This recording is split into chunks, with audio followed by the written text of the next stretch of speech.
اس کا سارا دن یونیورسٹی میں بور گزرا تھا۔ تمہارا گارڈ نہیں آیا کیا آج؟ تانی نے اس سے پوچھا تو ہانیہ اس پر بھی بھڑک اٹھی تھی۔ اچھا سوری، مگر اسے کہہ دینا کہ اس کے ساتھ گزرے ہوئے کچھ لمحات بہت یادگار ہیں میرے لیے۔ وہ ڈھیٹ بن کر ہنستی ہوئی ہانیہ کو مزید چڑھا کر بولی تھی۔ ہانیہ اس کی بے باکی برسلوکتی وہ لمحے یاد کرنے لگی جب وہ پارٹی میں اس کے انتہائی قریب ہونے کی کوشش کر رہی تھی۔ لگتا ہے کہ ان دنوں میں گارڈ سے کافی لگاؤ ہو چکا ہے ہماری ہنی کو، اس لیے آج اداس ہے۔ سیم نے اس کی اتری ہوئی بیزار شکل کو دیکھ کر کہا تو وہ جو پہلے سے ہی بھری بیٹھی تھی اس پر چڑھ دوڑی اور بڑی مشکل سے اس کی دوستوں نے ریلیکس کیا۔ پھر وہ عبداللہ سے بھی کافی روڑ رہی، جیسے اس کی سب غلطی ہو بہزاد کی جگہ لینے میں، حالانکہ اس نے خود کہا تھا۔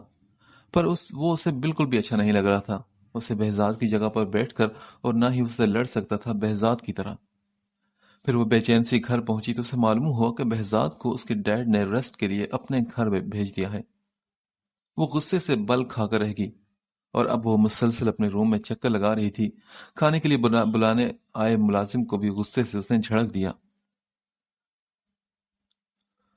وہ تھک کر بیڈ پر بیٹھی تو اس کے دروازے پر دستک ہوئی تو اس نے بیزاری سے کہا، یس کم ان۔ اجازت ملنے پر اندر داخل ہوتے حارث صاحب نے کہا، ارے کیا ہوا ہماری بیٹی کو، سب سے اتنی خفا کیوں ہے؟ وہ چلتے اس کے پاس آ کر بیٹھے تھے۔ اپنے ڈیڈ کو دیکھ کر وہ بوکھلا گئی۔ نہیں ڈیڈ، ایسی تو کوئی بات نہیں۔ اچھا کیا ہوا ہے آپ کو، آپ ٹھیک ہے نا؟ حارث صاحب نے اس کے بوکھلانے پر اس کا چہرہ ہاتھوں میں بھرتے ہوئے پوچھا۔ بے ساختہ ہی ہانیہ کا دل بھر آیا اور وہ روتی ہوئی ان کے سینے سے لگ گئی۔ ڈیڈ مجھے موم کی بہت یاد آ رہی ہے، اس نے روتے ہوئے کہا تو حارث صاحب خود بھی اداس ہو گئے اور اپنے شریک حیات کو یاد کرنے لگے۔ بس میری جان، اداس نہیں ہوتے۔ اور آپ کھانا کیوں نہیں کھا رہی؟ اس کے چپ کرنے پر حارث صاحب بولے اور انگوٹھے سے اپنی آنکھیں صاف کی۔ ڈیڈ میرا موڈ نہیں، وہ اپنے دونوں ہاتھوں کی ہتھیلیوں سے چہرہ صاف کر کے بولی تھی۔ اچھا ٹھیک ہے، جب موڈ ٹھیک ہو تو بول دینا کک سے۔ ان کے کہنے پر وہ خاموشی سے سر ہلا گئی۔ کل چھٹی ہے سنڈے کی، اس لیے ہم نے اس لڑکے کو ریسٹ کرنے کے لیے بھیج دیا اس کے گھر پر۔ پرسوں وہ آئے گا اور اگر کہیں باہر جانا ہو تو عبداللہ سے کہہ دینا۔ حارث صاحب یہ کہہ کر چلے گئے اور ہنیہ بیڈ پر گر کر صبح کی گفتگو یاد کر کے مسکرانے لگی۔ اسے مسکراہٹ رو کر اپنا موبائل اٹھایا۔ ہانیہ خان سپیکنگ۔ دوسری طرف سے شاپنگ مال کے آنر نے اپنا تعارف کروایا تو وہ بولی، جی میڈم کہیے کیا خدمت کر سکتے ہیں ہم آپ کی؟ وہ جلدی سے بولا تو ہانی نے کہا، میں نے آپ کو ایک آرڈر دیا تھا۔ میم آپ کا آرڈر تو ہمیں نہیں ملا، آئی ایم سوری، آپ پریشان مت ہو، ابھی تک۔ وہ اس کی بات بیچ میں ہی کاٹ کر بوکھلا کر بولا تھا، پہلے بات تو پوری سن لیا کرو۔ اوکے سوری میڈم، پلیز بتائیں نا۔ دوسری طرف وہ آنر بھی شرمندہ ہو کر کہنے لگا۔ اس نے ابھی مزید کہنا چاہا تو ہانی نے خوف سے گہری سانس بھر کر اس کی بات کاٹ دی۔ دیکھیے میں نے پہلے آرڈر دیا تھا، وہ مل چکا ہے، مجھے ویسے ہی کچھ شرٹس مزید چاہیے۔ میں کل لینے آ جاؤں گی اور شرٹس کی تعداد 15 ہونی چاہیے اور کلرز اچھے ہوں اور لفظ بھی صاف دکھنے چاہیے۔ بغیر دوسری طرف کی بات سنے وہ اپنی بات کہہ کر کال کٹ کر گئی۔ اب یہ ان کا مسئلہ تھا کہ وہ خود ہی جان لیں گے کہ ہانیہ کا لاسٹ آرڈر کون سا تھا۔ وہ گال کشن پر ٹکا کر مسکراتی ہوئی اس کے بارے میں سوچنے لگی۔ بڑا آیا جان یمان، وائلڈ مین نہ ہو تو۔ اسے سمجھ نہیں آ رہا تھا کہ ایسا کون سا زہر پھونکا تھا اس وائلڈ مین نے اس پر کہ وہ سارے گھر میں کسی بھٹکی ہوئی روح کی طرح ادھر سے ادھر ہوتی مسلسل اسے ہی سوچ رہی تھی۔ یونیورسٹی میں اسے بے وجہ ہی تانیہ سے چڑ ہونے لگی تھی اور وہ بھی اسے مزید جلاتی ہوئی کال کر کے اس کے بارے میں پوچھ رہی تھی۔ اس کے انگ انگ میں شرارے بھڑک اٹھتے، دل کرتا کہ جب تانیہ بہزاد کا نام لے تبھی اس کا منہ نوچ ڈالے۔ وہ باڈی گارڈ اس کا تھا تو وہ کون ہوتی تھی اس کا نام لینے والی اور اس کی غیر موجودگی کی وجہ جاننے والی؟ ابھی کیا تمہیں بہزاد کے گھر کا ایڈریس معلوم ہے؟ گاڑی میں بیٹھی ہانی نے عبداللہ کی پشت کو دیکھتے ہوئے پوچھا۔ کون بہزاد بیبی؟ عبداللہ نے حیرت سے پوچھا تو وہ بولی، میرا باڈی گارڈ، اور کون ہے یہاں بہزاد؟ فالتو کے سوال مت کریں اور جواب دیں ابھی۔ وہ چڑھ کر اسے بولی تو عبداللہ نے سر ہلایا۔ جی بیبی مجھے پتا ہے۔ گڈ، چلو مجھے وہاں لے چلو اور ڈیڈ کو مت بتانا کہ میں وہاں گئی تھی، اوکے؟ ونڈو سے باہر دیکھتے اس نے کہا، لیکن بیبی وہ تو غریب لوگوں کا محلہ ہے، آپ وہاں چل سکیں گی؟ مطلب بہت غریب ہے وہاں۔ وہ ہچکچا کر بولا تو ہانی نے اسے غصے سے دیکھا۔ تو کیا ہوا؟ کیا غریب لوگ انسان نہیں ہوتے؟ اور عبداللہ، وہ تو اس کی یہ بات سن کر مرتے مرتے بچا تھا۔ یہ اچانک بدلاؤ کیسے اپنی بیبی میں؟ حیرت کی بات تھی کہ کل تک اپنے گھر میں غریب کو ٹکنے نہ دینے والی آج انہی غریبوں کو انسان کہہ رہی تھی۔ چلو، جو بھی تھا اسے وہ انسان تو لگے۔ پھر عبداللہ نے خاموشی سے گاڑی بہزاد کے گھر کی جانب موڑ دی اور وہ حیرت سے گاڑی کی ونڈو سے باہر نظر آتے آس پاس کے لوگوں کو دیکھ رہی تھی۔ چھوٹے چھوٹے بچے مٹی میں کھیلتے ایک دوسرے کے پیچھے بھاگ رہے تھے۔ محلے میں داخل ہونے سے پہلے اس نے حیرت سے چھوٹے موٹے پکے مکانوں کو دیکھا۔ بیبی، یہاں سے آگے گاڑی نہیں چل سکتی، اس لیے آپ کو پیدل چلنا ہوگا۔ ایک کھوکے کے سامنے گاڑی روکتے ہوئے عبداللہ نے کہا تو وہ ہوش میں آئی اور سر ہلا کر خوشی سے باہر نکلی۔ کھلی فضا کا پہلا جھونکا اس سے ٹکرایا جس میں شامل مٹی کی خوشبو نے اسے سحر زدہ کر دیا تھا۔ اس نے پھر سے گہری سانس بھری۔ عبداللہ نے مسکرا کر اس کی حرکتیں دیکھتے ہوئے کہا، آئیے بیبی، میرے ساتھ آئیے۔ وہ سر ہلاتی خوشی سے آگے بڑھی۔ دھوپ کی وجہ سے عبداللہ اس پر چھتری تانے اس کے ساتھ چل رہا تھا کہ اچانک ایک چھوٹا سا لڑکا ان کے سامنے آیا۔ کون ہو تم؟ وہ حیرت سے پوچھنے لگا تو ہانیہ نے اس کے تاثرات سے انجوائے ہوتے ہوئے مسکرا کر اس کے سانولے سے گال پر اپنی انگلیاں پھیری۔ میرا نام ہانیہ ہے، وہ بولی تو لڑکے نے الجھ کر اسے دیکھا۔ آس پاس کے دوسرے بچوں نے ڈرتے ڈرتے انہیں گھیر لیا اور عورتیں منہ پر پلو رکھ کر دھوپ میں کھڑی اس حسینہ کو دیکھنے لگی۔ ہانیہ پوری طرح سے بچوں میں گھر جانے پر گھبرا کر عبداللہ کو دیکھنے لگی۔ یہ سب مجھے سے گھور کیوں رہے ہیں؟ وہ حالانکہ شلوار قمیض پہن کر دوپٹہ شانوں پر پھیلا کر آئی تھی، تبھی گھبرا کر بولی تو عبداللہ نے کہا، بیبی گھبراؤ نہیں، یہ کسی بھی امیر شخص کو ایسے ہی دیکھتے ہیں۔ وہ بچوں کو سائڈ پر کرتا اسے لے جانے لگا۔ ان کی معصوم صورت دیکھ کر اس نے اپنے کلچ سے کچھ نوٹ نکال کر عبداللہ کے حوالے کیے تاکہ انہیں دے دے۔ سنو بچے، یہاں آؤ۔ عبداللہ نے دور کھڑے منہ کھولے اس کانچ کسی گڑیا کو تکتے انور کو اشارے سے بلایا تو وہ ہوش میں آتے آگے آیا۔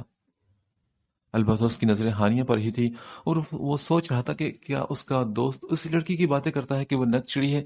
یہ تو کتنی معصوم اور پیاری تھی، بالکل کسی کانچ کی گڑیا کی طرح۔ ہاتھ لگاؤ تو میلی ہو جانے کا خوف ہو۔ سنو، یہ پیسے لو اور بچوں میں بانٹ دو۔ اس نے سارے پیسے اس کے ہاتھ میں تھمائے اور انور ان کی نظروں کے سامنے بچوں میں پیسے بانٹنے لگا۔ چلیں بیبی اب، عبداللہ نے اس مسکراتی پرجوش سے بچوں کا چیخو پکار سنتی وہ ہانیہ سے کہا تو وہ بھی ہنستی ہوئی آگے بڑھی تھی۔ انور بھاگ کر بہزاد کو بتانا چاہتا تھا پر وہ بچوں میں پھنسا بے بسی سے ان کی پشت کو دیکھتا رہ گیا۔ یہ ہٹاؤ ابھی، کیوں میرے سر پر رکھی ہوئی ہے؟ ہانی نے چھتری ہٹانے کا کہا تو عبداللہ پریشان ہو گیا۔ لیکن بیبی دھوپ بہت زیادہ ہے نا۔ کچھ نہیں ہوتا، بس آپ چلو۔ وہ یہ کہتے ہوئے آگے بڑھ گئی تو اس کا حکم مانتا اس کے پیچھے آ گیا۔ آپ نے کہا ہے کہ یہ کھائیں گے تو جلدی سے ٹھیک ہو جائیں گے۔ عبداللہ کی اس کا گھر بتانے پر وہ اس سے وہیں رکنے کا کہتے آگے بڑھی تو سامنے بیڈ پر پڑے بہزاد کے پاس ایک چھوٹا سا لڑکا فروٹس کے شاپر اس کے پاس رکھتا مسکرا کر بول رہا تھا، آپو؟ یہ آپو کون ہے؟ وہ بڑبڑاتی ہوئی اندر داخل ہوئی۔ اس کی چھوٹی سی ناک سرخ پڑ گئی تھی جس سے اس کے غصے سے اندازہ لگایا جا سکتا تھا۔ کون ہے یہ آپو شاپو؟ ہاں؟ وہ بچے کے سر پر کھڑی ہو کر غرا کر بولی تو وہ آہ آہ کرتا اچھل پڑا اور یہی حال بہزاد کا بھی تھا۔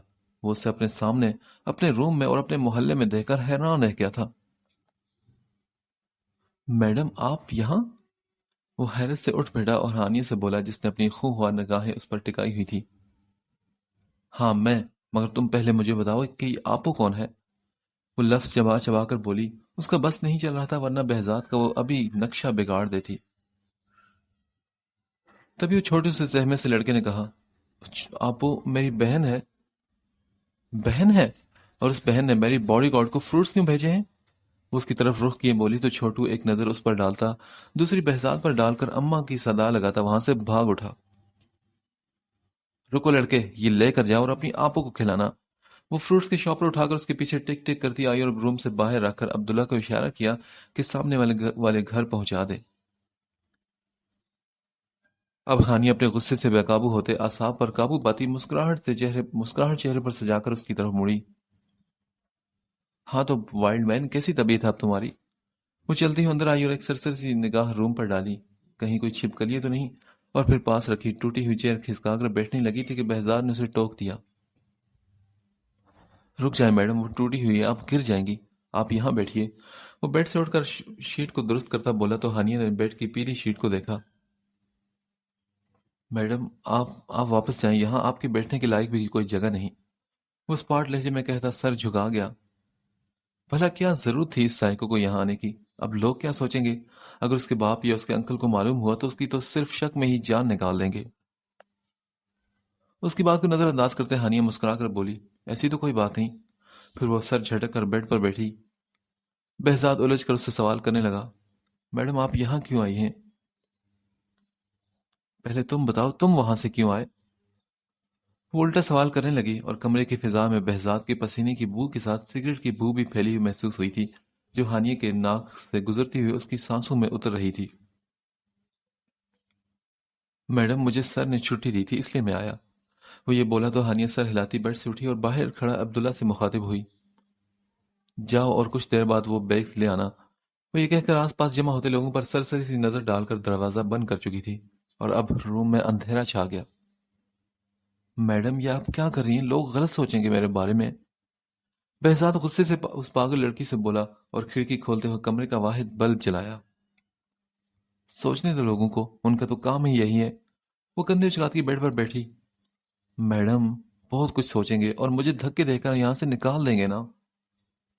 کوئی بات نہیں، نکال دے تمہیں، میں نے تمہارے لیے ویسے بھی کوارٹر سیٹ کروا دیا ہے اور کل سے تم وہاں شفٹ ہو رہے ہو۔ وہ لاپرواہی سے بولی تو بہزاد جل کر رہ گیا۔ میڈم آپ سمجھ نہیں رہی کہ میں وہاں نہیں جا سکتا نا۔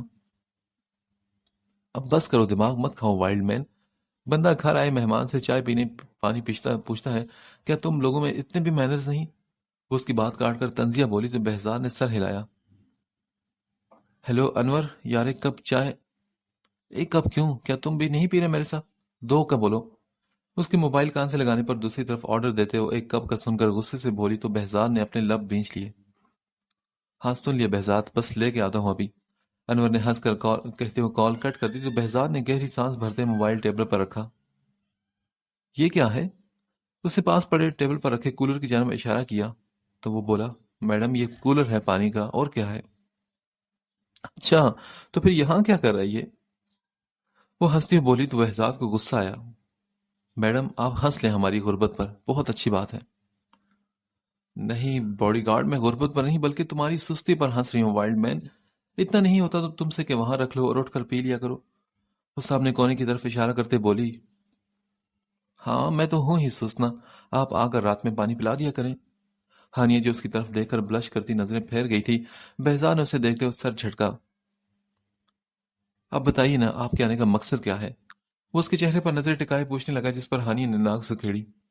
تم بار بار میری انسلٹ کر رہے ہو باڈی گارڈ۔ وہ غصے سے بولی تو بہزاد شرمندہ ہوا۔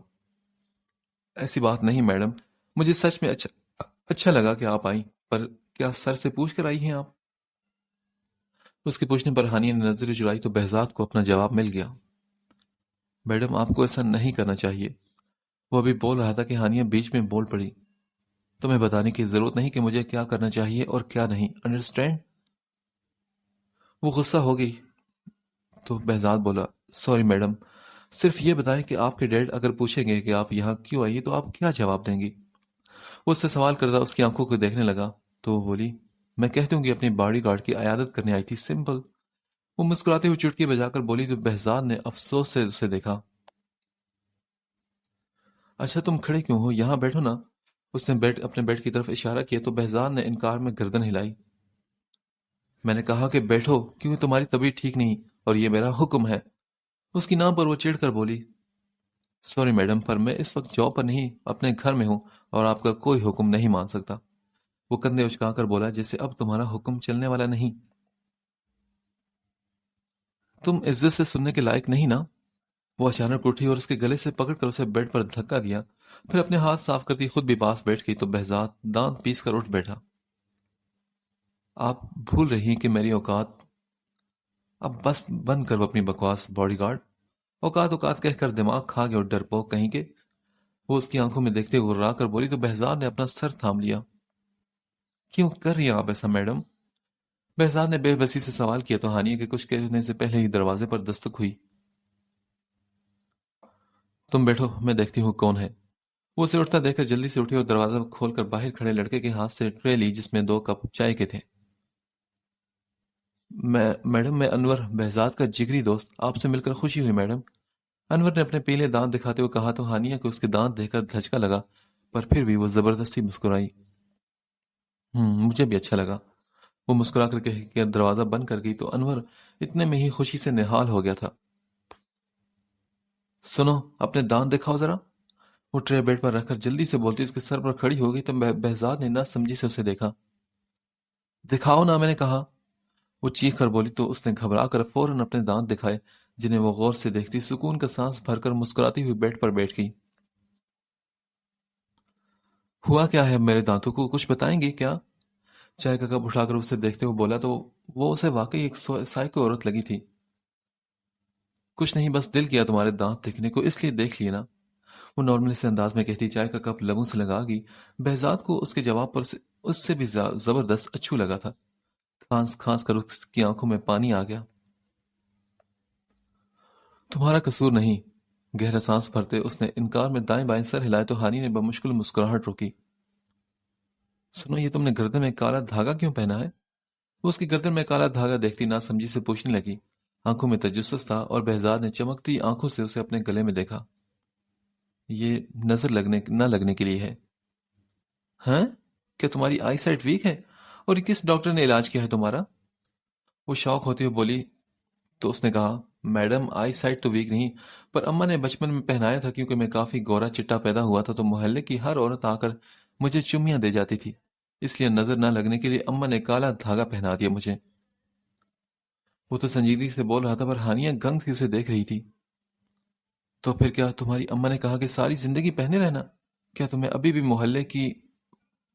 وہ مشکل اپنا حل تر کرتے اس نے پوچھا تو اس کا منہ سرخ ہو گیا.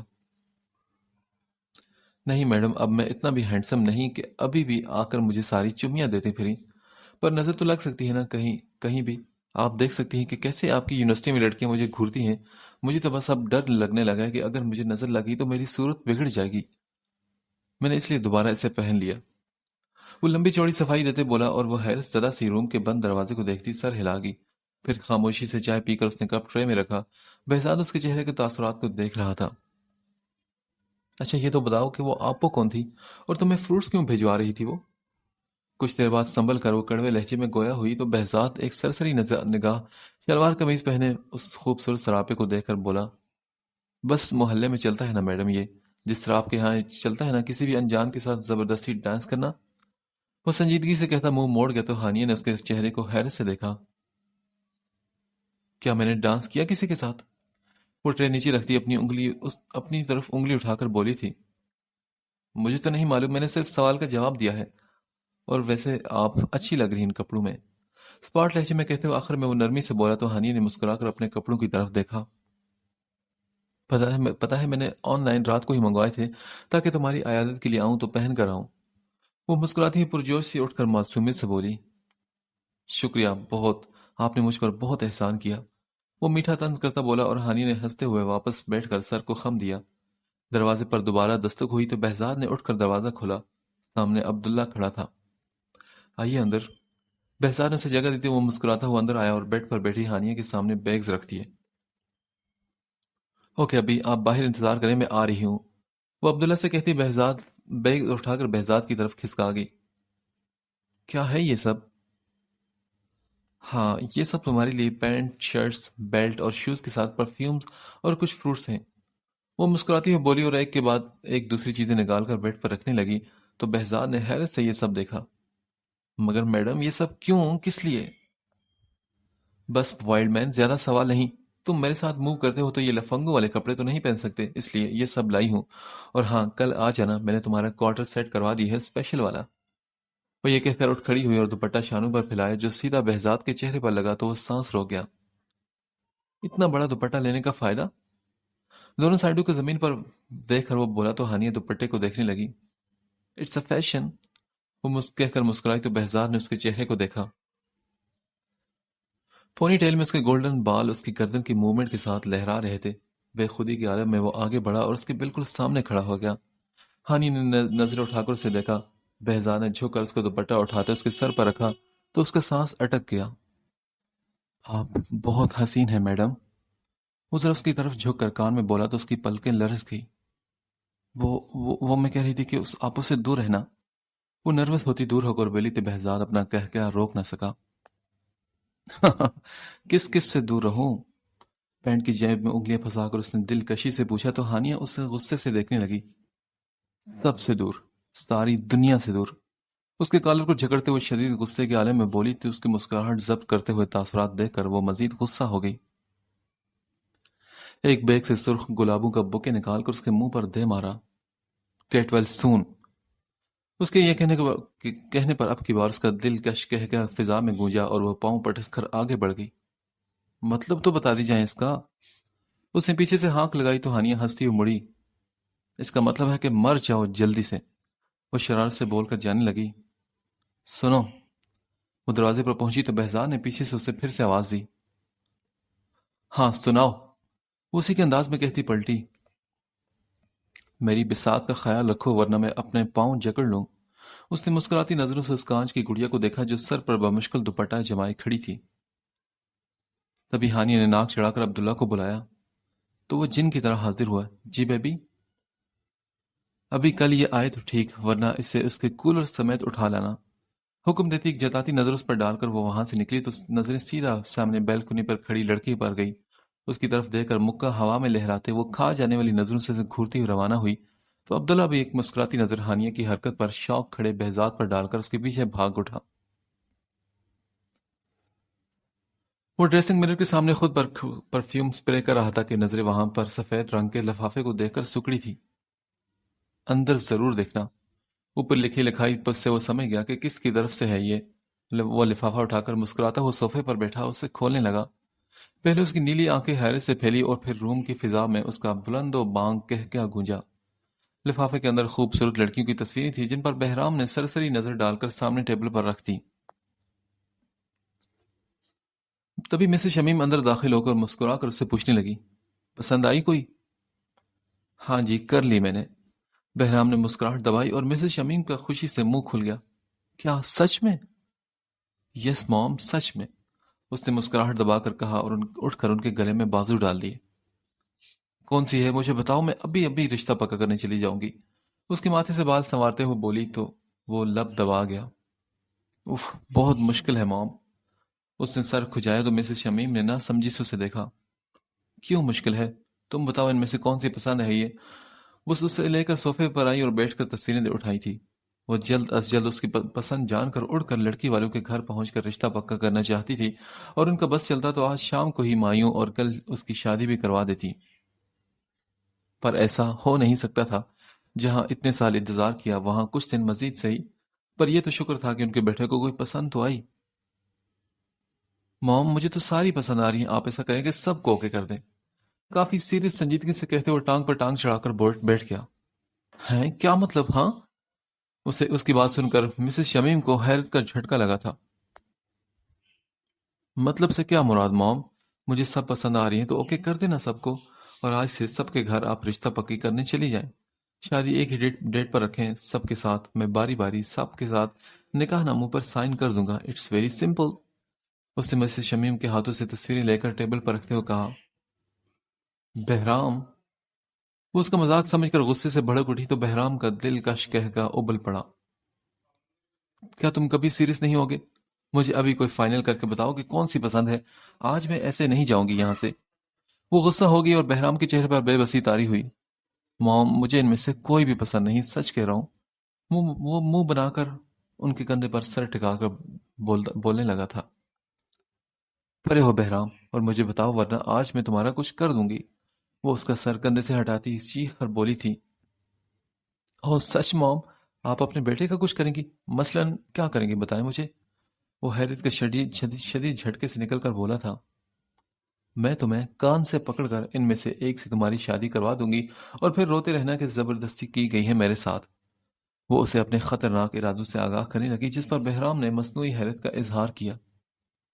یہ تو واقعی خطرناک ارادے ہیں، پر پلیز موم سب سے کروا دیں، مجھے تو سب ہی بہت کیوٹ اور معصوم سی لگ رہی تھی۔ وہ معصوم سی صورت بنا کر بولا تو مسز شمیم کی ہنسی چھوٹ گئی۔ تم نا بہت تیز ہو چکے ہو، بھلا دیکھا ہے کسی کو اتنی شادیاں کرتے اور وہ بھی ایک ساتھ؟ وہ مصنوعی غصے سے بولی اور بہرام نے پرسوچ انداز میں اپنے لب سکیڑے۔ ہاں یہ بات بھی، پر ایسا بھی تو ہو سکتا ہے نا کہ 4 شادیاں تو جائز ہیں، تو آپ ان میں سے کوئی 4 فائنل کر دیں۔ آرام سے بتاتے ہوئے اپنی پہلی پوزیشن پر چلا گیا تو مسز شمیم نے اسے گھورتے ہوئے پاس پڑا کشن اٹھایا اور اس کے سر پر دے مارا۔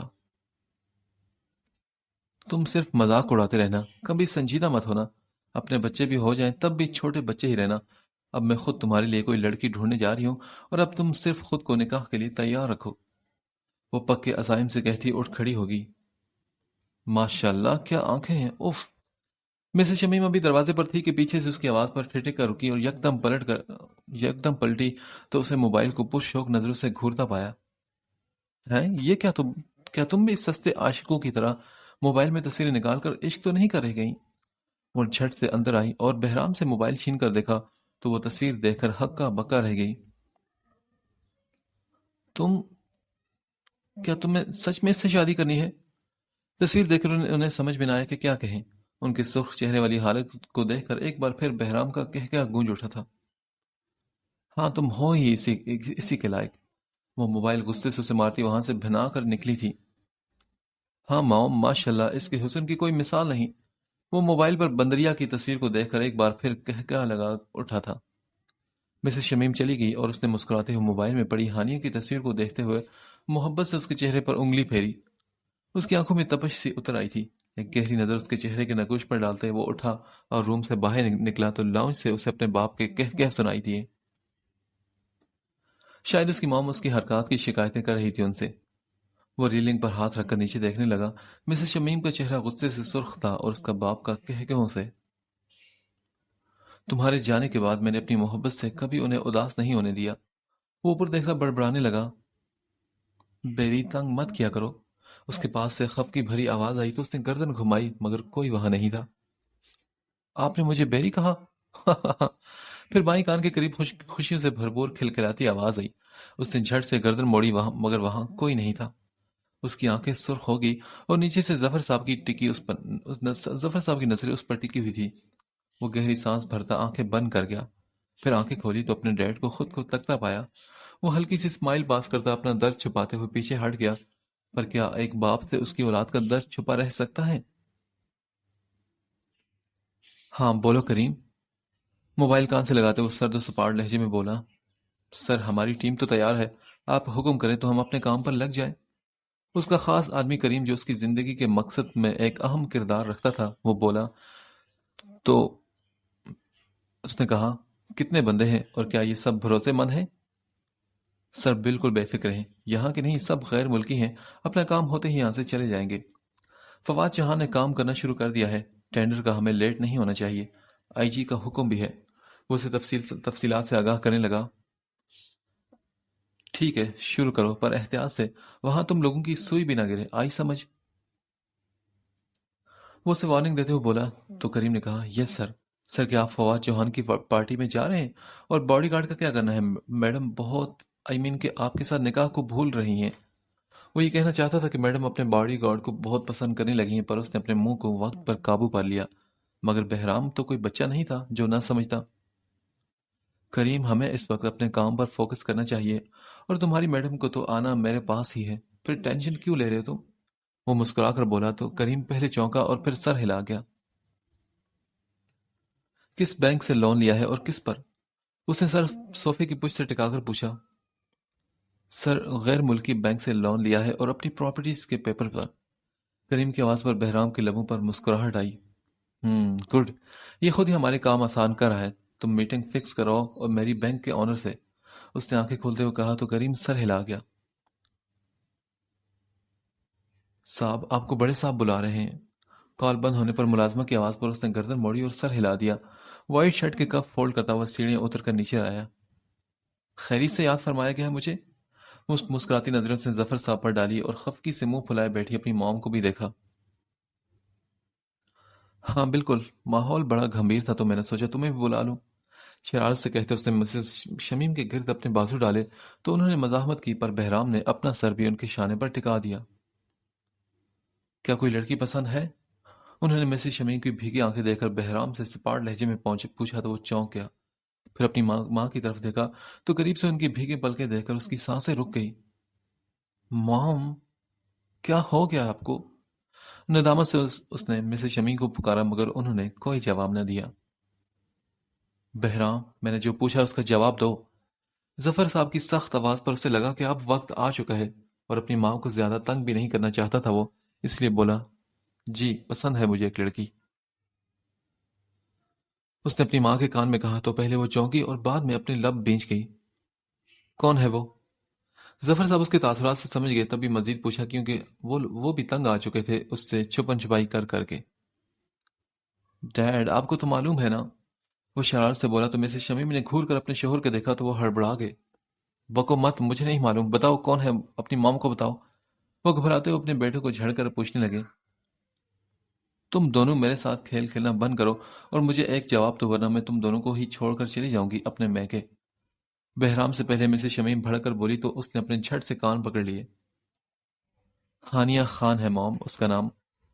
دھمکی اتنی خطرناک تھی کہ اس نے لمحہ بھی ضائع کیے بغیر اپنی دل کی آواز کو زبان دے دی۔ ہانیہ خان؟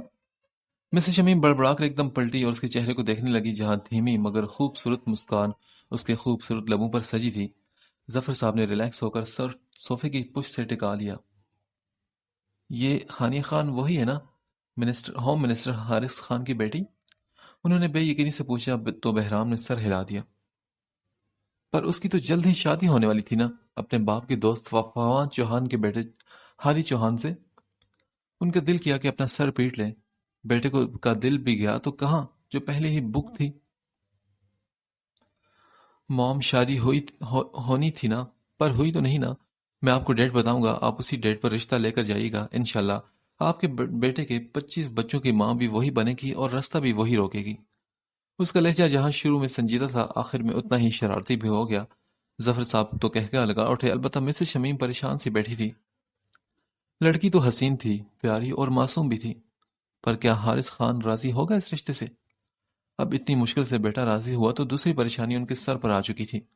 انہوں نے مجبور ہو کر سر تھام لیا تو دونوں باپ بیٹے کا چھت پھاڑ کہکا لاؤنج کی فضا میں گونجا تھا۔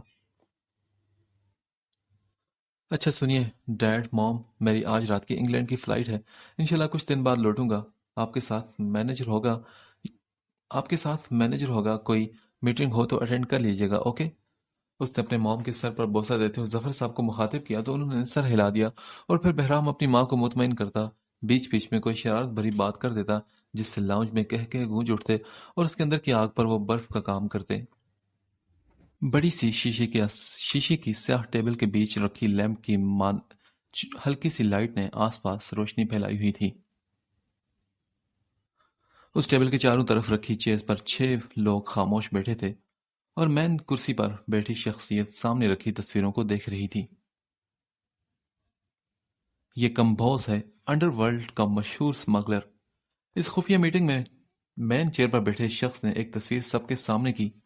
باقی سب نے تو غور سے اس سیاہ فام کو پاگلوں والے بھیس میں دیکھا۔ ان میں سے صرف ایک شخص اس تصویر کو سرسری سے دیکھ کر پیپر ویٹ گھمانے لگا۔ یہ ایک طرف سے ہتھیار خریدتے ہیں تو دوسری طرف خوف و دہشت پھیلانے کے لیے معصوموں کو بے رحم اور بے درد موت دیتے ہیں۔ دنیا کے کئی ممالک ان کے پیچھے ہیں، پر یہ اور اس کا ساتھی کمیل ہاشمی کسی کے ہاتھ نہیں آتے۔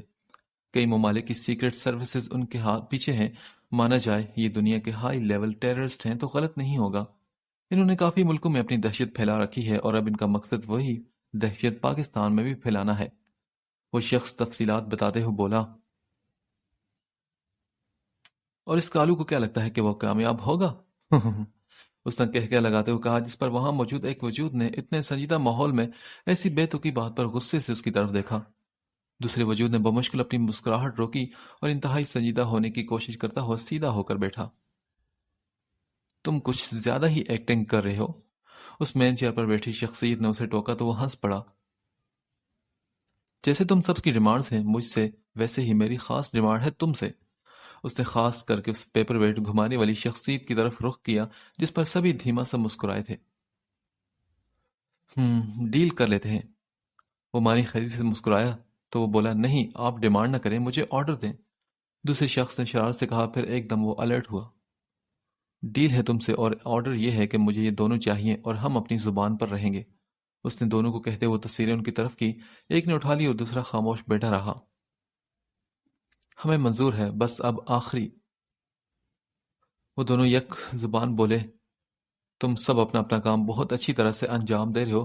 ہم سب سے کافی متاثر ہیں تم لوگوں کی پروگرس سے۔ اگر ہمیں کامیابی ملی تو تم لوگوں کو بھی ملے گی انشاءاللہ۔ کچھ دیر بعد گمبھیر خاموشی چھا گئی اور پھر وہ تمام انتہائی سنجیدہ ہو کر اس ساری کیس کو ڈسکس کرنے لگے۔ ابھی کیا باڈی گارڈ آ گیا؟ بہزاد کے 5 منٹ لیٹ ہونے پر اس نے عبداللہ کو حکم دیا تھا کہ جاؤ اور اسے کولر سمیت اٹھا لاؤ، پر عبداللہ کے دوسرا قدم باہر رکھنے سے قبل ہی گیٹ سے اندر داخل ہوتے براؤن میٹرک فیل باڈی گارڈ کی ٹی شرٹ جو اس کی مضبوط اور توانا چوڑی جسامت پر چپکی ہوئی تھی، پرانی بلیو پینٹ، وہی بیلٹ، بالوں کی پونی ویسے ہی بنائے پرانے سے شوز میں وہ اندر داخل ہوا۔ مطلب کہ بیبی کی ہوئی شاپنگ میں سے صرف شرٹ پہنی تھی اس نے؟ عبداللہ نے مسکراہٹ دباتے ہوئے سوچا اور اندر چلا گیا۔ بہزاد نے وہاں آ کر اس سے سلام کیا۔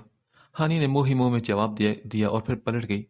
اسے سر سے پاؤں تک دیکھنے کے بعد اس کے ماتھے پر بل پڑ گئے تھے۔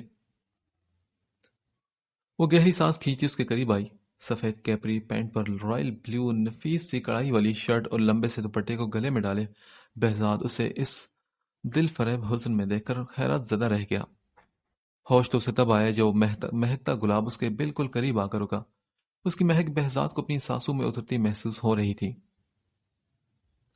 رات کو بھی انور کے سمجھانے کے ساتھ ساتھ وہ کافی دیر تک اپنے دل کو بھی سمجھاتا رہا کہ وہ بچے سدھر جا۔ وہ کوئی محلے والی لڑکی نہیں بلکہ ہوم منسٹر کی بیٹی ہے۔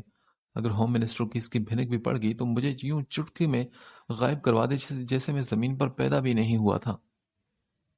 رات کو بہت مشکل سے اس کے شہر سے نکل کر اس نے خود کو زبردستی اپنے دل کو تھبک تھبک کر سلایا اور اب اسے دیکھ کر اس کی دھڑکنیں پھر سے شور مچانے لگی تھی۔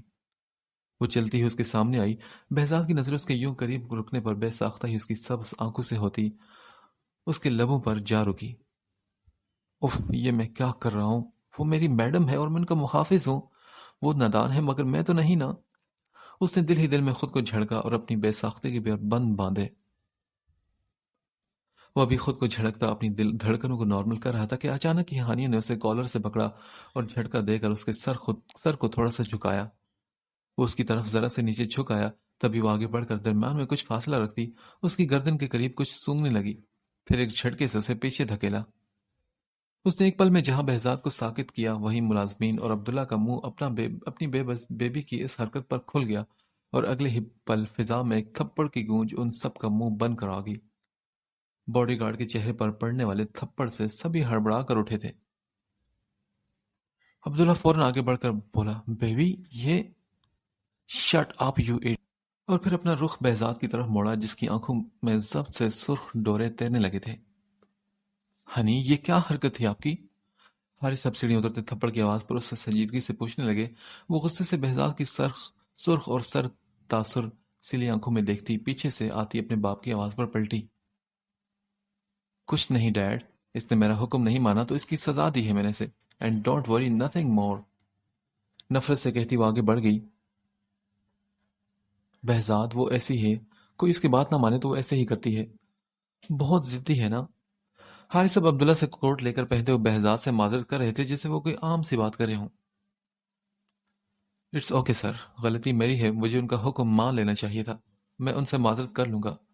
وہ انتہائی ادب سے بولا تو حارث صاحب مسکرا کر سر ہلا گئے۔ اچھا سنو، وہ خدا حافظ کہہ کر جانے لگا، تبھی حارث صاحب نے اسے پیچھے سے پکارا، تم اس کی پروٹیکشن کے علاوہ اس کی بات بھی مان لیا کرو، میں تمہیں اس کی الگ سے سیلری دوں گا۔ دیکھو برا مت مانا، یہاں پر آج تک کسی نے اس کے سامنے آواز نہیں نکالی، تم واحد ہو جو اس کا کوئی بات نہیں مانتے۔ اس کا ری ایکشن نارمل تھا۔ حارث صاحب نے سرسری سی نظروں سے دیکھا تو اس نے تابعداری سے گردن ہلائی۔ ہاں بڈھے، نارمل تھا اس کا ری ایکشن۔ میرا گال سجا دیا اور تیری بیٹی کا ری ایکشن کیا نارمل تھا؟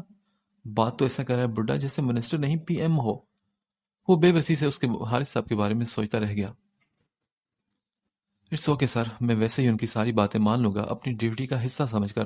آپ کو مجھے مزید سیلری دینے کی ضرورت نہیں، اور میں خیال رکھوں گا کہ آئندہ میڈم کی کوئی بھی بات مجھ سے نافرمانی نہ ہو۔ وہ سپاٹ لہجے میں بولا تو حارث صاحب کی اجازت دینے پر وہ سر ہلاتا ہانیہ کے پیچھے چلا گیا، اور پیچھے عبداللہ نے ایک افسوس بھری نگاہ اس کی پشت پر ڈالی۔ وہ باہر آئے تو ہانیہ موبائل پر کسی سے مسکرا کر باتیں کر رہی تھی۔ بہزاد نے خاموشی سے گاڑی نکالی اور اس کے پاس روک کر باہر نکلتے اس کے لیے دروازہ کھولا۔ وہ اسے دیکھے بنا کھڑا تھا اور ہانیہ سرسری نظر اس کے گال پر ڈال کر لب بھیجتی اندر بیٹھ گئی۔ پھر وہ سارے راستے موبائل پر ہنستی کھلکھلاتی باتیں کرتی رہی۔ بہزاد بمشکل اپنے اندر بھڑکتی آگ کو روک کے بیٹھا تھا، ورنہ اس کا بس نہیں چل رہا تھا کہ اب بھی گاڑی کسی ٹرک سے ٹکرا کر دونوں کی جان ہی لے لے۔ گاڑی کے رکتے ہی ہانی نے اپنا موبائل بیگ میں ڈالتے اس سے پوچھا، کیا تمہیں یاد ہے نا کہ تم آج سے سرونٹ کوارٹر میں شفٹ ہو رہے ہو؟ جی میڈم، پر میں ابھی نہیں آؤں گا، اس مہینے کے ختم ہونے کے بعد شفٹ ہو جاؤں گا۔ جان چھڑوانے کے لیے وہ اسپاٹ لہجے میں کہہ کر باہر نکلا اور اس کے لیے دروازہ کھولا تو ہانیہ نے سر ہلاتے یہی شکر ادا کیا کہ وہ کم از کم آئے گا تو صحیح۔ اس کے ہاتھ آگے بڑھانے پر بہزاد نے خاموشی سے تھام لیا اور اسے باہر نکالا جیسے وہ خود کو کوئی ملکہ سمجھتی ہو۔ گاڑی پار کر کے یونیورسٹی میں داخل ہوتے اس نے خود پر ہنسنے والوں اور تنزیہ بھری نظروں سے کوئی فرق نہیں پڑا تھا۔ وہ بے حس بنا اس کے پیچھے آ رہا تھا، جس کی بھی نظر اس پر پڑتی پہلے تو وہ الجھتا اور اسے ہانیہ خان کے پیچھے جاتا دیکھ کر کہہ لگانے لگتا، واقعی ہانی تم بہت رحم دل کی مالک ہو، تم نے ایک میٹرک فیل لفنگے کو جاب پر رکھ لیا۔ اس کے بعد رحم دلی کی مثال اور کیا ہوگی یار، آئی ایم امپریسڈ۔ سیم نے تنزیہ بھری نگاہ اس پر ڈالی اور اپنی انسلٹ کا بدلہ لیتے ہوئے کہا، جس پر ہانی نے کوئی جواب نہ دیا اور نہ ہی بہزاد نے اس چوسے ہوئی آم کی گٹلی جیسا کوئی خطاب دیا۔ وہ چپ چاپ خاموش اس کے پیچھے پیچھے تھا۔ یار یہ میٹرک فیل باڈی گارڈ ایسے ہوتے تو میں بھی ایک رکھنا چاہتی ہوں۔ اس کمنٹ کے ساتھ جہاں ہانی اپنے گروپ کے ساتھ ٹھٹک کر رکی تھی وہیں موقع ہوتا تو بہزاد کہکا لگاتا، مگر اس کی محنت پر پانی پھرتا دیکھ کر۔ پر اس وقت جو آگ اس کے اندر بھڑکی تھی اس میں یہ خوشی کہیں بھسم ہو گئی تھی۔ اس کے سامنے تو بس وہی منظر تھا جہاں سب ملازمین اور عبداللہ کے سامنے اس نکچڑی نے اس کے چہرے پر تھپڑ مارا تھا۔ ہانی نے پلٹ کر اسے دیکھا تو کچھ سائڈ پر کھڑے لڑکیوں کی ٹولے پر نظر پڑی۔ اس نے غصے سے اپنی مٹھیاں بیچ لی۔ اسے رکھ لو، بعد میں لوٹا دینا، وہ غصے سے بولی۔ اس کے فرینڈ ٹھٹک گئے پر وہ لڑکیاں بھی اس کی ریئیکشن پر حیران رہ گئی۔ ہاں یہ بھی اچھا آئیڈیا ہے، کیوں ہینڈسم، آؤ گے ہمارے ساتھ؟ وہ لڑکیاں کہہ لگاتے بولی تھی اور ایک دوسرے کے ہاتھ پر تالی مار کر سرخ آنکھوں والی ہانی کو دیکھنے لگی۔ بہزاد کو اپنا آپ کسی مارکیٹ میں بکنے والی چیز لگ رہا تھا۔ Honey what are you doing girl? اسے ان کی طرف خطرناک ارادوں سے بڑھتے دیکھ کر بہزاد اس کے سامنے آ گیا۔ پیچھے سے اس کی دوستوں نے اسے تھاما۔ چھوڑو مجھے، وہ چیختی ہوئی اپنا بازو چھڑوا کر بہزاد کے منہ پر مار کر سب کے سامنے مارتی آگے بڑھ گئی اور وہ اپنے لب باہم بے بس کیے بیگ تھامے اس کے پیچھے آیا۔ گراؤنڈ میں موجود سبھی اسٹوڈنٹس کی نظریں ان دونوں پر ہی تھی۔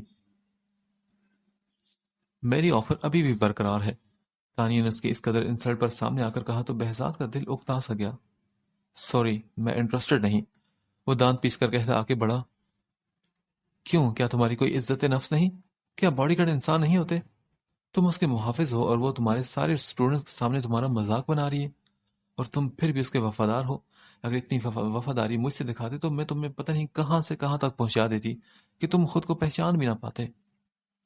وہ بھاگ کر اس کے پاس آتی افسوس اور محبت سے اسے سمجھانے لگی تو بہزاد بولا، تانیہ میڈم میں کہیں نہیں پہنچنا چاہتا اور نہ ہی میں اپنی پہچان کھونا چاہتا ہوں۔ وہ اس کی باتوں کو نظر انداز کر کے مسکرا کر نرمی سے کہتا آگے بڑھ گیا۔ یہ مسکراہٹ، یہ نرمی صرف سامنے ترچھی نظروں سے دیکھتی ہانیہ کو جلانے کے لیے کافی تھی۔ تانیہ لب بیچ کر اس کی پشت کو دیکھتی رہ گئی، کتنی ہمت کر کے وہ اس کے پاس آئی تھی۔ پھر باقی کا سارا دن دونوں کے بیچ گمبھیر خاموشی رہی۔ وہ غصے سے اسے حکم دیتی اور وہ ضبط سے سر کو خم دیتا۔ اسے اس کی دوست کی برتھ ڈے پارٹی سے گھر چھوڑ کر اب وہ اپنے روم میں پڑا آنکھوں پر بازو رکھے خاموش سا سوچے میں گم تھا کہ اچانک دروازہ نوک ہوا۔ بہزاد، کہاں ہو تم؟ انور کی آواز پر وہ اٹھ بیٹھا اور چلتا ہوا دروازے کے پاس پہنچ کر دروازہ کھولا۔ آج تو دیر سے آیا، میں تیرا انتظار کرتے کرتے واپس چلا گیا، مجھے لگا کہ تو آج نہیں آئے گا، وہ یہ کہتا اندر داخل ہوا۔ یار بس وہ میڈم کے ساتھ گیا تھا اس کی دوست کی برتھ ڈے پارٹی پر، اسے اندر آنے کا اشارہ کر کے وہ خود بیڈ پر گر سا گیا تو انور سر ہلاتا اندر داخل ہوا۔ یار بہزاد، مجھے لگتا ہے کہ دال میں کچھ کالا ہے۔ وہ اس کے پاس بیٹھا مانی خیزی سے مسکرا کر بولا تو بہزاد نے منہ بنا کر کہا، مجھے دنیا کی ساری دال ہی کالی لگ رہی ہے۔ ہاں اچھا یار، دیکھنا آج عبداللہ، وہی اس کا باڈی گارڈ جو اس کے ساتھ آیا تھا تیرے پاس، وہ آج میرے گھر پر میرے پاس آیا۔ انور ہنستا ہوا بولا تو بہزاد حیران رہ گیا اور پھر بولا، کیوں؟ وہ تو ہمارے پاس کیوں آیا تھا؟ وہ مجھے نوکری دینے آیا تھا یار۔ کیا مطلب؟ کون سی نوکری؟ یہی تیرے پر نظر رکھنے والی، اور سامنے مستری کی بیٹی آپو پر بھی۔ وہ مسکرا کر بتا کر ہنسنے لگا۔ اس نے کال کر کے مجھے موبائل دیا اور میں نے کہا کہ میڈم، یہ میرے لیے تو بڑی خوش قسمتی کی بات ہے کہ اپنے محلے پر نظر رکھنے کی نوکری گھر بیٹھے مل رہی ہے۔ میں نے جھٹ سے کہا کہ آپ میری طرف سے ہاں سمجھے، اور اس نے اپنے اس چمچے کو موبائل پر کچھ کہا۔ اس نے نوٹوں کی گڈی ایڈوانس میں مجھے دے دی تھی۔ انور نے ہنستے ہوئے اس کے سامنے نوٹوں کی گڈی رکھتے ہوئے کہا، لعنت ہے ایسی دوستی پر، کمینے، پیسوں کے لیے دوست پر نظر رکھے گا تو؟ کیا تو یہ نہیں کہہ سکتا تھا کہ میرا ایسا کردار نہیں؟ بہزاد نے اپنی سخت انگلیوں کا مکہ اس کے سر پر مارتے ہوئے ملامت کی، پر وہ ڈھیٹ بڑھ کر ہنستے ہوئے بولا، نمبر بھی دیا ہے اس نے، کچھ بھی ایسا ویسا ہو، دیکھو لمحہ ضائع کیے بغیر کال کر دوں۔ انور پھر بولا تو بہزاد نے اسے آنکھیں دکھائی تھی، دفع ہو جائے یہاں سے تو۔ اچھا چھوڑنا یار، چل غصہ تھوک، یہ لے سگریٹ لائے ہوں تیرے لیے۔ کپڑے جھاڑتا اٹھ کر کھڑا ہوا، نہیں تو جا اپنا کام کر، اب مجھ سے بات بھی مت کرنا۔ بہزاد نے منہ پھیرتے ہوئے منہ پر تکیہ رکھ لیا تھا۔ یار اب ایسے تو نہ بول، دیکھ ابھی کسی کو نہیں بتایا، سیدھا تیرے پاس آئے ہوں، اور اگر تجھے برا لگتا ہے تو میں واپس کر دیتا ہوں اسے۔ ایسا کر تو خود واپس کر دے اسے، اور وہ سب کچھ بول دے جو تجھے اچھا لگے، ساری بھڑاس نکال دے، اور اس ہوم منسٹر کو اس کی بیٹی کے کرتوت دکھا، پھر نوکری بچے تو کرنا، ورنہ لات مار کے آ جانا۔ یار انور، کیا تجھے پیسوں کی ضرورت ہے؟ بہزاد نے اٹھ کر بیٹھتے اس سے پوچھا، جس پر انور نے انکار میں سر ہلایا۔ ایسی بات نہیں بہزاد، میں تو بس تجھے تنگ کر رہا تھا یار۔ میں نے اسے انکار کیا، جس پر اس گارڈ نے زبردستی مجھے پیسے تھما دیے۔ میں نے سوچا تجھ سے ضرور بات کروں گا۔ انور کی بات سن کر بہزاد نے سمجھتے ہوئے سر ہلایا۔ اسے ہانیہ کی سمجھ نہیں آ رہی تھی کہ اسے ہو کیا گیا ہے اچانک سے۔ چل ٹھیک ہے، رکھ دے سائڈ پہ، صبح لے جاؤں گا۔ اس نے یہ کہتے ہوئے اس کے ہاتھ سے سگریٹ لیا اور دونوں سگریٹ سلگا کر گہرے کش لینے لگے۔ تبھی انور نے اسے پوچھا، یار تجھے کیا لگتا ہے؟ کس بارے میں؟ یہی نا، یہ کچھ زیادہ نہیں ہو رہا؟ مطلب تو سمجھ رہا ہے نا اپنی میڈم کے رویے کو؟ وہ زومانی انداز میں بولا تو بہزاد نے اس کا اشارہ سمجھ کر سر جھٹکا۔ نہیں ایسا کچھ نہیں، وہ بس جل رہی ہے کہ کوئی مجھ جیسے جنگلی کو اتنی اہمیت دیتا ہے۔ اس نے بہانہ گھڑا، چل مجھے ماما مت بنا، جنگلی اپنی جگہ، کسی پر نظر رکھو نا تو الگ بات ہے۔ وہ ذرا متاثر نہ ہوا اس کے بہانے پر، اتنی دال تو اس نے بھی کھائی تھی کہ اس میں موجود ملاوٹ کو سمجھ سکے۔ انور تجھے جو سمجھنا ہے سمجھ، پر ایسی کوئی بات نہیں، بڑی مغرور ہے اور مجھ جیسے غریب کو گھاس بھی نہ ڈالے۔ ایسا ویسا تو بہت دور کی بات ہے، بہزاد نے بیزاری سے سوچتے ہوئے کہا۔ تیرا اپنا فلسفہ اور میرا اپنا فلسفہ، چل دیکھتے ہیں۔ انور نے ہنستے ہوئے کہا تو اس نے کندھے اچکائے، پھر وہ اسے مولوی کی باتیں بتانے لگا جو اس کے جانے کے بعد محلے والوں سے اس کی تعریفیں کرتا ہے۔ بہزاد اس کی باتیں سن کر مسکراتا رہا۔ وہ سوچ رہا تھا کہ صبح جاتے ہی اس کے سامنے یہ پیسے پھینکے گا کہ آخر سمجھ کیا رکھا ہے مجھے، کبھی کس کے سامنے بے عزتی کرتی ہے اور کبھی کیا، کبھی تھپڑ تو کبھی نرمی۔ وہ خود بھی اس کے رویے سے بری طرح الجھ چکا تھا۔ اگلی صبح ڈرائیونگ سیٹ پر بیٹھتے ہی بہزاد نے جیب سے نوٹوں کی گڈی نکال کر ذرا سی گردن پیچھے موڑ کر اس کی طرف پھینکی۔ میڈم یہ اپنے پیسے رکھیں۔ ہانی نے ہڑبڑا کر کیچ کی اور ترش نظروں سے اسے مرر میں دیکھا۔ وہ سمجھ گئی تھی کہ یہ وہی پیسے ہیں جو اس کے دوست کو دیے گئے تھے۔ تم اپنی اوقات بھول رہے ہو باڈی گارڈ، اس نے غصے سے کہا اور اس کے لہجے میں ناگواری صاف محسوس کی جا سکتی تھی۔ میڈم آپ اپنی حیثیت بھول رہی ہیں، شکر کریں کہ میں نے یہ سر کو نہیں دیے۔ وہ غصے سے بولا تو ہانی نے کہا تو دے دیتے، مجھے کوئی فرق نہیں پڑتا۔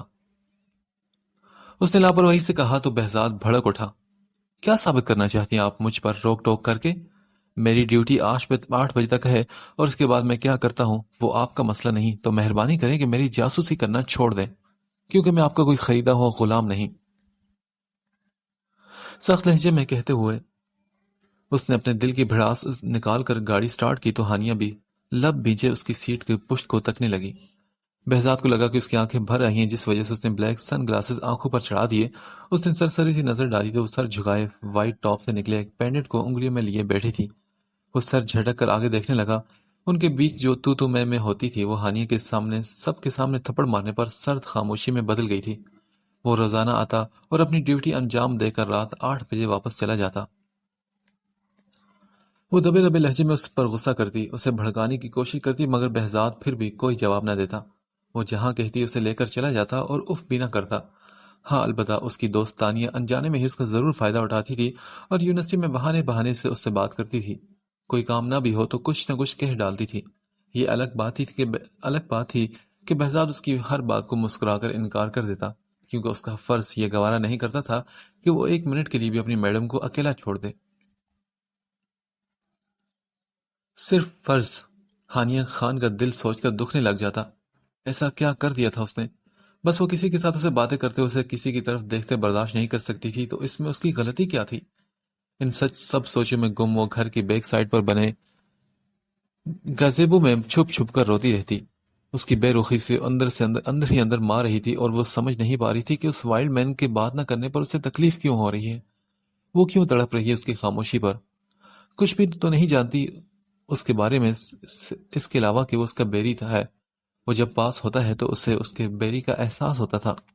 اسے لگتا تھا کہ ساری دنیا اسے ہرٹ کرے گی، ساری دنیا اسے تکلیف دے گی، پر اس کا وائلڈ مین اسے کبھی تکلیف نہیں دے گا۔ وہ صرف اس کی پروٹیکشن کرے گا، اسے ہمیشہ کھلکھلاتا رکھے گا۔ پر سارے بھرم ٹوٹ گئے اور کچھ دنوں سے وہ انتہائی تکلیف میں اس کی سرد مہری پر روتی رہی تھی۔ ان دونوں کے درمیان ایک جنگ جاری تھی۔ ہانیہ کا دل کرتا کہ اسے کہیں قید کر کے چھپا دے اور وہ صرف اس کا وائلڈ مین رہے اور کسی کا نہیں۔ ان دونوں کے بیچ جو کچھ بھی چل رہا تھا وہ اپنی جگہ پر بہزاد اپنا فرض اچھی طرح سے نبھا رہا تھا۔ اب بھی وہ جیسے ہی یونیورسٹی کا حصہ بننے لگا تھا، کافی اسٹوڈنٹس اس سے اچھی طرح سے بات چیت کرنا اور ہیلو ہائی کر لیا کرتے تھے۔ یہاں تک کہ بوائز گروپ نے بھی اس کی طرف ہاتھ بڑھایا، جس پر اس نے خوش دلی سے معذرت کر لی کہ وہ گارڈ کی نوکری سر انجام دینے آئے، دوستیاں بڑھانے نہیں۔ ہاں ان امیروں سے سلام دعا ہو جاتی تھی۔ اس سب کے دوران ہانیہ کی طرف سے کبھی کبھی گھمبیر خاموشی چھا جاتی جو بہزاد کو بے چین کی رکھتی، پر جب اس کا تھپڑ یاد آتا تو وہ ہر بات کو نظر انداز کر دیتا اور خود کو یہ باور کرواتا کہ وہ ڈیوٹی کرنے آیا ہے۔ اگر ایسی ویسی کوئی بات نکلی تو وہ جائے گا ہی، وہ تو جائے گا ہی، کہیں ایسا نہ ہو کہ اس کے محلے کو بھی نقصان اٹھانا پڑے۔ اس سوچ کو دماغ میں رکھتے کافی دفعہ اس کی سرخ آنکھیں دیکھ کر وہ نظر انداز کر چکا تھا۔ لاؤنج میں داخل ہوتے بہزاد نے اسے یونیورسٹی کے لیے تیار ہوتا دیکھ کر پکارا، میڈم؟ اس کی آواز پر جہاں ہانیہ کے پاس بیٹھے اسے سوپ پلاتے حارث صاحب کی نظریں اٹھی، وہیں ہانیہ نے بھی تڑپ کر اس کی طرف دیکھا۔ ہانیہ کی سرخ سوجی ہوئی آنکھیں دیکھ کر بہزاد کا دل دھڑکنا بھول گیا۔ ہاں بہزاد تم آ گئے؟ ہانی کی طبیعت ٹھیک نہیں، اسے بخار ہے، راس ہے۔ تم ایسا کرو کہ آج چھٹی کرو، وہ یونیورسٹی نہیں جائے گی۔ حارث صاحب نے یہ کہہ کر پاس بیٹھی ہانیہ کا سر سینے سے لگایا۔ بہزاد نے دیکھا کہ بخار کی تپش سے ہاف سلیو سے جھانکتے اس کے بازو کی اس کی سکن سرخ ہو چکی تھی اور اس کا چہرہ ابھی لال ہو کر تپ رہا تھا۔ اپنے لہجے کی بے قراری کو بمشکل چھپاتے وہ عام سے لہجے میں پوچھنے لگا، سر کیا ڈاکٹر کو بلا دوں؟ نہیں بہزاد، اس کی ضرورت نہیں، کیونکہ ڈاکٹر ابھی یہاں سے ہو کر گیا ہے۔ حارث صاحب نے اسے منع کر دیا تو ہانی نے کاٹدار نگاہوں سے اس کی طرف دیکھا۔ اس کے لہجے میں چھپی بے قراری محسوس کر چکی تھی۔ پھر اس نے سختی سے اپنے لب بیچ لیے، کیونکہ اتنے دن وہ اس کی خاموشی پر کوئی رد عمل نہیں دے رہا تھا، اس سے لڑ نہیں رہا تھا اور کسی بات پر ضد نہیں کر رہا تھا۔ نہ وہ اس سے انگلش بول رہا تھا اور نہ ہی کوئی اپنی بکواس سنا رہا تھا۔ صبح یونیورسٹی جاتے اس کی سرخ آنکھیں دیکھ کر بھی کچھ نہیں کہتا تھا، تو اب وہ کیوں اسے یہ اس حالت میں دیکھ کر ناٹک کر رہا تھا؟ ہانیہ کے دل کر رہا تھا کہ ابھی کوئی بڑا سا پتھر سامنے ہو اور وہ اٹھا کر بہزاد کے سر پر دے مارے۔ ڈیڈ، اس سے کہے کہ یہاں سے چلا جائے، مجھے اس وقت اس کی شکل بھی نہیں دیکھنی۔ بھاری آواز اس کے گلے سے نکلی تو بہزاد کے سینے میں تیر کی طرح پیوست ہوگی۔ اسے کیا معلوم تھا کہ وہ کانچ سی گڑیا اس قدر اس کی سرد مہری دل پر لے گی، ورنہ وہ مر کر بھی ایسا کبھی نہ کرتا۔ بہزاد تم جا سکتے ہو، جب ہنی کی طبیعت ٹھیک ہوگی تو عبداللہ تمہیں کال کر لے گا۔ ان کے لہجے سے بہزاد کو ایسا لگا جیسے وہ اسے دھکے دے کر نکال رہے ہوں۔ جی سر، جیسے آپ کا حکم۔ اس نے سر کو خم دیتے آخری نظر ہانیہ پر ڈالی جو اپنے باپ کے سینے پر سر رکھی اسے ہی دیکھ رہی تھی۔ بہزاد کے دیکھنے پر اس نے لب سختی سے بیج کر آنکھیں بند کر لی۔ اس وقت بہزاد کے دل سے شدت سے یہ خواہش نکلی کہ اسے حارث خان سے چھین کر اپنے سینے سے لگا لے اور اپنے رویے کی معافی مانگ کر اس کی سرخ آنکھوں پر اپنے لب رکھ کر ان کی ساری سرخی اور آنسو پی ڈالے۔ وہ اس کے چہرے کو دیکھنے لگا جہاں گولڈن بالوں کی لٹیں اڑ کر اس کے چہرے کو چوم رہی تھی۔ وہ شرمندگی بھری نظریں اس پر ڈال کر وہاں سے نکلا۔ بس میں بیٹھتے بھی اس کی آنکھوں کے سامنے صرف ہانیہ کا مرجھایا ہوا چہرہ اور بکھرا ہولیا تھا۔ اسے اس کی بات یاد آ رہی تھی جب اس نے کہا کہ ڈیڈ اس سے کہے یہاں سے چلا جائے، مجھے اس کی شکل بھی نہیں دیکھنی۔ پھر وہ بے چین اور بے قرار سے اپنے گھر کی طرف بڑھنے لگا۔ غلطی بھی اپنی اور غصہ بھی مجھ پر ہو رہی تھی نک چڑی۔ تھک ہار کر اس نے مجبور ہوتے شکوہ کیا اور سر سیٹ سے ٹکا دیا۔